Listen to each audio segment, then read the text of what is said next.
मंगेशकरांबद्दल केलेल्या वक्तव्यावर मिठाम वडेट्टीवारांची प्रतिक्रिया, तर मंगेशकर कुटुंबाचं योगदान सर्वांना माहिती, अजित पवारांचं वक्तव्य. दरम्यान मंगेशकर कुटुंब ही लुटारूंची टोळी, वडेट्टीवारांचा घणाघात.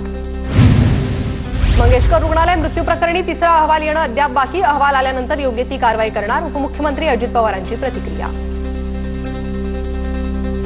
बनेश्वर देवस्थानाकडे जाणाऱ्या रस्त्यासाठी निधी देणार, माझ्या बहिणीला आता उपोषण करण्याची वेळ येणार नाही. बनेश्वर देवस्थानाकडे जाणाऱ्या रस्त्यावरून दादा ताईंमध्ये जुंपली, सुप्रिया सुळेंनी केलं होतं आंदोलन. शेतकरी कर्जमाफीच्या मागणीसाठी आज बच्चू कडूंचं कृषी मंत्री माणिकराव कोकाटेंच्या घरासमोर आंदोलन. कर्जमाफीचा मुहूर्त शोधताय का टीका, आम्ही शेतकऱ्यांची कर्जमाफी करू, आमचा संकल्पनामा 5 वर्षांचा, बावनकुळेंचं उत्तर. 26 अकराचा मास्टरमाइंड तहबूर राणाला 18 दिवसांची कोठडी, पटियाला हाऊसच्या एनआयए कोर्टाचा निर्णय. एनआयए कडून 20 दिवसांच्या कोठडीची मागणी करण्यात आली होती, तर कट कारस्थानात कोण कोण सहभागी होतं याची माहिती राष्ट्रीय तपास यंत्रणा मिळवणार. प्रशांत कोरटकरची कोल्हापूरच्या कळंबा कारागृहातून आज सुटका होण्याची शक्यता. कोर्टातील कागदपत्रांची प्रक्रिया पूर्ण न झाल्यानं कोरटकरच्या सुटकेत तांत्रिक अडचणी, तर आज दुपारनंतर कोरटकरची सुटका होण्याची शक्यता. पालकमंत्री नसले तरी रायगड नाशिकमध्ये कामं सुरू, पालकमंत्री पदाचा तिढा सुटेल, थोडा धीर धरा, अजित पवारांची प्रतिक्रिया. कृषी मंत्री माणिकराव कोकाटे नाशिकच्या विभागीय कार्यालयात सिंहस्थ कुंभमेळा, जिल्हा बँक संदर्भात बैठक घेणार. गेल्या काही वर्षांपासून जिल्हा बँक आर्थिक अडचणीत असल्यानं बैठकीत काय निर्णय होतो याकडे लक्ष. केंद्रीय गृहमंत्री अमित शहा उद्या रायगड दौऱ्यात शहा तटकरेंच्या घरी जेवणासाठी जाणार आहे. जेवणासाठी मुख्यमंत्री उपमुख्यमंत्री गोगावले सामंत यांनाही निमंत्रण देण्यात आल्याचं उपमुख्यमंत्री अजित पवारांची माहिती. मुंबई गोवा महामार्गावर उद्या अवजड वाहनांना बंदी, छत्रपती शिवाजी महाराजांच्या पुण्यतिथीनिमित्त किल्ले रायगडावर अभिवादनाचा कार्यक्रम. मुंबई गोवा महामार्गावर वाहतूक कोंडी होण्याची शक्यता. नारायण राणेंना अटक केलेला क्षण आजही मोबाईलमध्ये सेव्ह आहे. ज्या दिवशी परतफेड करेन त्याच नंतर तो व्हिडिओ मोबाईलमधून डिलीट करेन, नितेश राणेंचं वक्तव्य. शेतकऱ्यांची कर्जमाफी करू, हा आमचा संकल्पनामा, संकल्पनाम्यात दिलेला शब्द महायुती सरकार पूर्ण करेल, मंत्री चंद्रशेखर बावनकुळेंचं आश्वासन. एसटी कर्मचाऱ्यांच्या इशाऱ्यानंतर सरकारकडून हालचाल, एसटी कर्मचाऱ्यांचा उर्वरित 44% पगार सोमवारी होणार. एकनाथ शिंदेंची फायनान्स सेक्रेटरी ओपी गुप्तांसोबत चर्चा, पगारासंदर्भात उद्या लेखी आदेश जारी केले जाणार.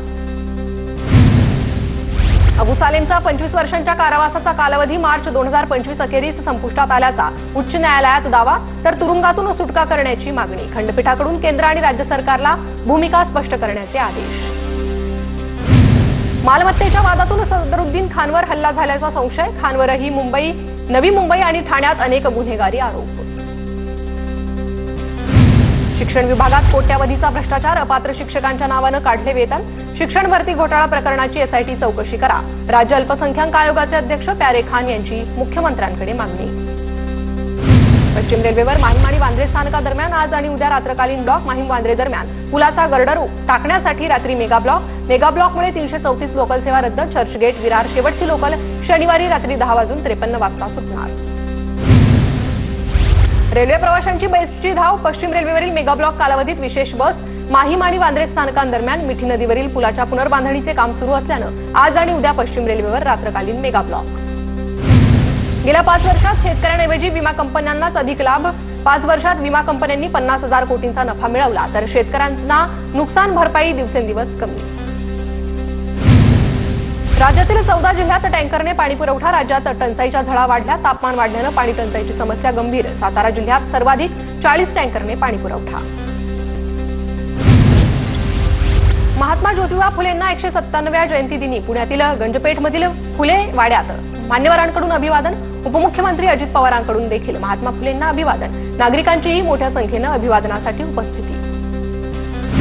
कल्याण ग्रामीणमधील खोणी गावात देवाची चोरी, शेतात पूर्वजांपासून उपासनेसाठी असलेला वेताळेश्वर देवाची दगडी मूर्ती आणि 2 पितळी समया चोरीला. डोंबिवली मानपाडा पोलीस ठाण्यात अज्ञात व्यक्तीवर गुन्हा दाखल. नळ जोडणी अधिकृत नसल्यास पाणी पुरवठा खंडित होणार. पाणी चोरीला आळा घालण्यासाठी मुंबई महापालिकेची धडक मोहीम. पालिका अधिकारी नळ जोडण्यांची तपासणी करणार.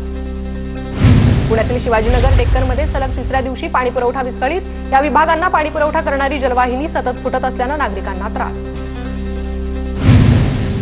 पुण्यातील स्वारगेट अत्याचार पीडितेला राज्य सरकारच्या मनोधैर्य योजनेअंतर्गत 3 लाखांची आर्थिक मदत दिली जाणार. जिल्हा विधी सेवा प्राधिकरणाकडून 3 लाखांची मदत मंजूर करण्यात आली. नाशिकच्या मलनिस्सारण केंद्राच्या 1300 कोटींच्या निविदेस ब्रेक. नगरविकास खात्यानं निविदेसंदर्भात मागवला वस्तुनिष्ठ अहवाल. तातडीनं अहवाल पाठवण्याच्या महापालिकेला सूचना. शिवसेनेचे महानगर प्रमुख प्रवीण तिदमे यांनी केला होता विरोध. बाईक चालवताना हेल्मेट का घातलं नाही, तरुणाची पोलिसाला विचारणा. राग अनावर झालेल्या पोलिसाची तरुणाला कानशिलात लगावत शिवीगाळ. नागपुरातील व्हिडिओ सोशल मीडियावर व्हायरल. पूर्व विदर्भाला पुढील 3 दिवस अवकाळी पावसाचा इशारा. पुढील 3 दिवस वादळी वारे, मेघगर्जनेसह अवकाळी पाऊस आणि गारपिटीचा इशारा. रविवारी दक्षिण मध्य महाराष्ट्रातही पावसाची शक्यता. नाशिकहून पुण्याला जाणाऱ्या एसटीचा अपघात. चालकाचं नियंत्रण सुटल्यानं अपघात झाल्याची माहिती. अपघातात 7 प्रवासी जखमी, रुग्णालयात उपचार सुरू. नाशिकमध्ये क्रिप्टोकरन्सीत गुंतवणुकीच्या नावाखाली 37 जणांची 81 लाखांची फसवणूक. सायबर पोलीस ठाण्यात 7 जणांविरोधात गुन्हा दाखल. बिटकॉइन आणि इतर क्रिप्टोकरन्सीमध्ये दुप्पट परतावा देण्याचा आमिष. चंद्रपुरातील ट्रॅफिक सिग्नल 3 तास बंद राहणार. वाहनधारकांना उन्हापासून दिलासा मिळण्यासाठी दुपारी 1 ते 4 सिग्नल बंद. उष्णतेच्या त्रासामुळे चंद्रपूर वाहतूक पोलिसांचा निर्णय. नाशिकमध्ये 1750 सीसीटीव्ही कॅमेरे लवकरच कार्यरत होणार. 2 महिन्यात सर्व केबल जोडण्याचे काम पूर्ण होणार. नाशिकमधील कुंभमेळ्यासाठी 3000 सीसीटीव्हींना मंजुरी. स्मार्ट सिटी अंतर्गत सीसीटीव्ही प्रकल्पाची अंमलबजावणी सुरू. नागपूरच्या बुटीबोरी उड्डाणपुलाच्या दुरुस्तीचं काम रखडलं. उड्डाणपुलावरून 24 डिसेंबर 2024 पासून वाहतूक बंद. दुरुस्तीचं काम 6 महिन्यांपासून सुरूच. मुंबई उच्च न्यायालयाच्या नागपूर खंडपीठाचा आदेश असतानाही उन्हाळी परीक्षांच्या वेळापत्रकात बदल नाहीच. राज्यातील वाढत्या तापमानामुळे 1ली ते 9वीच्या विद्यार्थ्यांच्या परीक्षेच्या वेळापत्रकात बदल करण्याचे आदेश दिले होते, मात्र अद्यापही वेळापत्रकात बदल नाही. मुंबई लोकल नाशिकपर्यंत धावण्याची शक्यता उंचावली. मनमाड कसारा दरम्यानच्या नवीन रेल्वे मार्गाला अंतिम मंजुरी. नाशिककरांचे मुंबई लोकलचे स्वप्न साकार होण्याची शक्यता. नागपूर मंडळातील मध्य रेल्वेचे 31 रेल्वे क्रॉसिंग बंद. वारंवार रखडणारी वाहतूक सुरळीत होणार. 6 ठिकाणचे गेट काढून तिथे रोड ओव्हरब्रिज, तर 22 ठिकाणी अंडरब्रिज आणि 3 गेट काढून पर्यायी वळण रस्त्याची योजना. सोलापुरात प्रसूती झालेल्या महिलेला स्वतःची रूम स्वच्छता करण्याची वेळ. TV9च्या बातमीनंतर जिल्हा शल्यचिकित्सकांकडून शिस्तभंगाच्या कारवाईची नोटीस. वैद्यकीय अधीक्षक, इन्चार्ज सिस्टर, सफाई कामगारांवर ठपका.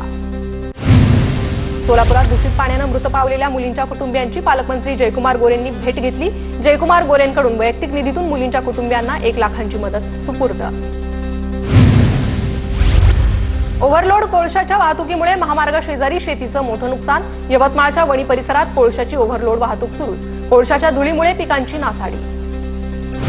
प्रचंड उन्हाचा बाजारपेठेतील भाजीपाल्यांनाही फटका. धुळ्यातील 5 कंदील भागात भाजी बाजारात विक्रेते त्रस्त. भाजीपाला टवटवीत ठेवण्यासाठी विक्रेत्यांची कसरत. धुळ्यातील विविध बाजारांमध्ये हापूस आंबा दाखल. 1 डझन आंब्यांना 800 रुपये दर, तर बाजारात बदाम, केशर जातीचे आंबेही दाखल.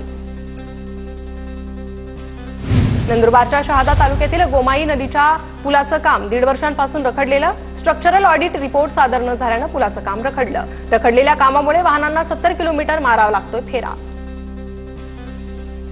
जळगावात जन्मदाखले मिळवण्यासाठी अर्ज करणारे मुस्लिम बांगलादेशी असल्याचा किरीट सोमय्यांचा आरोप. सोमय्यांनी केलेल्या आरोपांचा मुस्लिम बांधवांकडून निषेध व्यक्त. मुस्लिम बांधवांचं पोलीस अधीक्षकांना पत्र.